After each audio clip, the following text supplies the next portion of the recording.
Taller de Matemática Aplicada. Segundo tutorial de MATLAB. Hoy vamos a ver en este tutorial cómo utilizar MATLAB para hacer operaciones un poco más complejas o específicas del trabajo con matrices.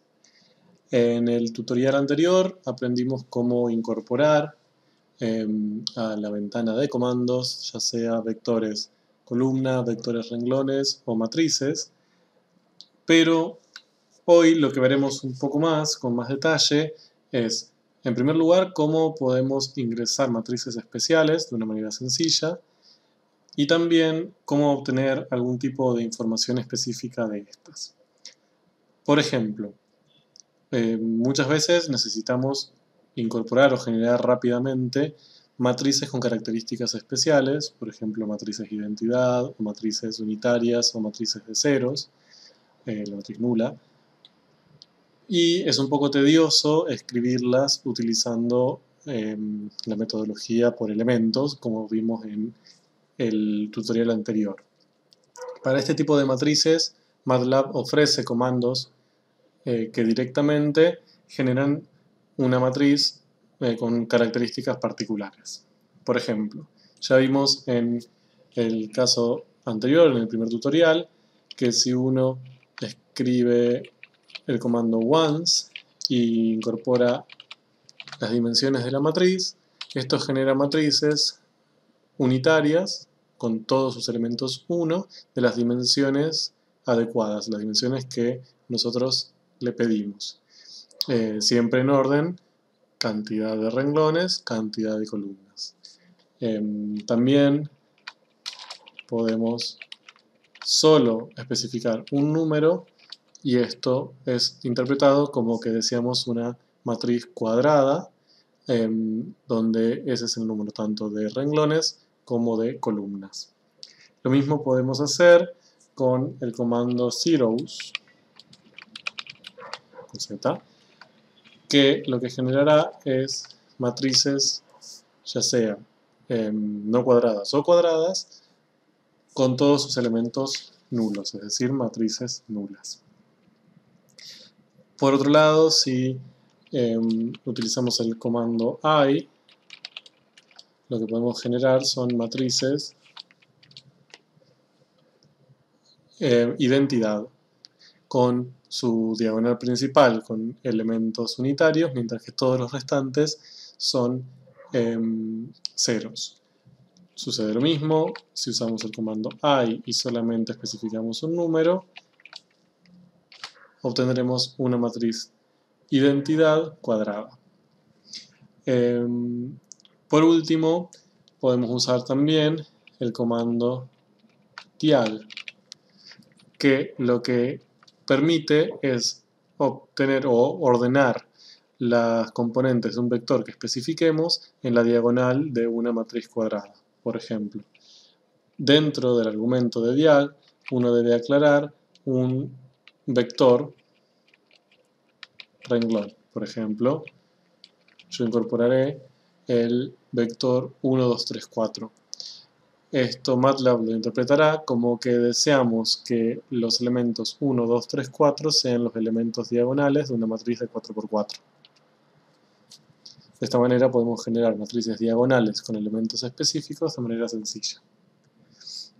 Bien, esto es útil para el trabajo con matrices especiales.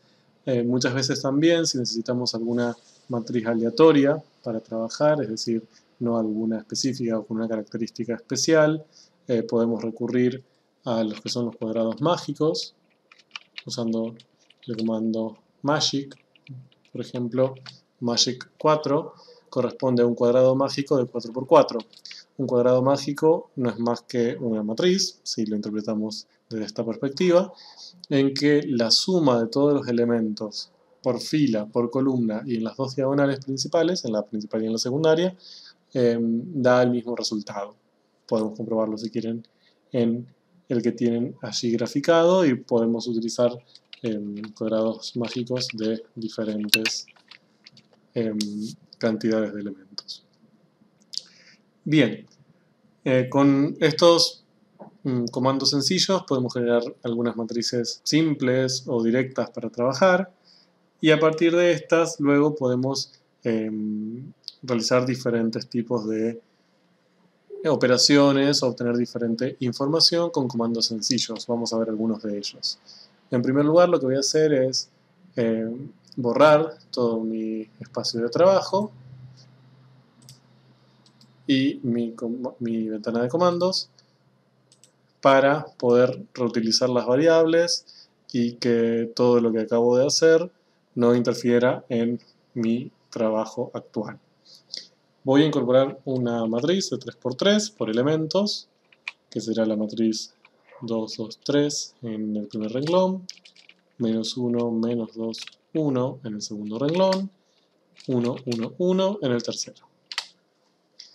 Esta es una matriz de 3×3 y podemos obtener fácilmente información de ella. Por ejemplo, usando el comando trace de A, lo que le estamos pidiendo a MATLAB es que calcule la traza de A. La traza es la suma de todos sus elementos diagonales.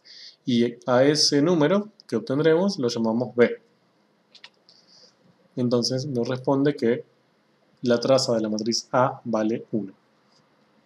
También podemos obtener otro número que nos ha complicado la vida para calcularlo, que es el determinante de la matriz, sobre una matriz cuadrada. Y lo podemos obtener con este comando, det, de la matriz, que en este caso también, curiosamente, da 1, y lo podemos verificar por cálculos si no le creen al programa. También podemos obtener rápidamente la transpuesta de la matriz. Bien, en este caso me generará una matriz nombrada D, que será la transpuesta de A. Pueden verificar que así es. Y esto también lo podemos lograr de manera más sencilla y más fácil para escribir con un apóstrofe luego del nombre de la matriz. Un apóstrofe lo considera MATLAB como un comando para transponer esa matriz. Bien.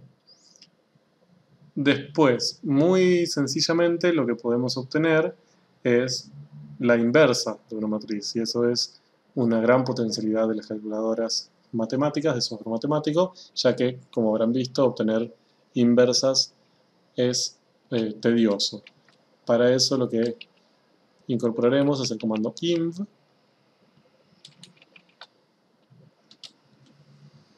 y obtenemos rápidamente la inversa de la matriz. De hecho, podemos comprobar, por ejemplo, si multiplicamos f por a, que sería lo mismo que multiplicar a por f si fuera la inversa, y obtenemos la matriz de identidad como esperamos. Voy a hacer lo mismo en el orden conmutado para que vean que la matriz inversa obtenida es la correcta. También podemos encontrar matrices singulares. Por ejemplo, a ver, voy a generar un cuadrado mágico de 3×3 y hallaré su inversa. Fíjense que en este caso la matriz es invertible, pero la inversa no es tan simple como en el caso anterior. Tenemos fracciones. Sí, MATLAB quizás, no sé si es una desventaja, dependiendo para los cálculos que estemos realizando, pero MATLAB no nos va a generar fracciones, a no ser que sea una cuenta muy sencilla que pueda procesarla como un cociente. Por lo general, como utiliza métodos iterativos, nos otorgará números decimales, hasta la cantidad de decimales que le digamos. También, si utilizamos, por ejemplo, una matriz unitaria 3×3 y queremos hallar su inversa,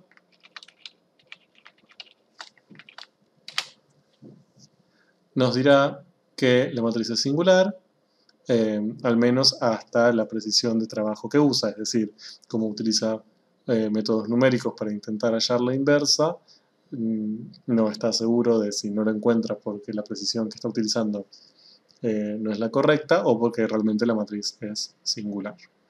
De esta manera podemos identificar fácilmente las matrices singulares mediante intentar calcular su inversa con MATLAB. Lo mismo sucede, por ejemplo, si incorporamos matrices que no sean cuadradas.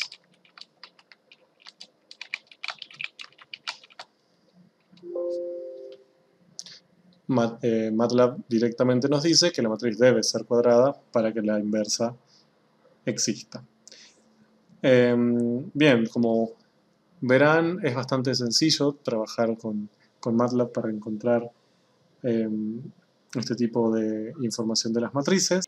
En el próximo tutorial lo que vamos a ver es cómo trabajar con ciertos elementos particulares de una matriz que ya hemos definido previamente.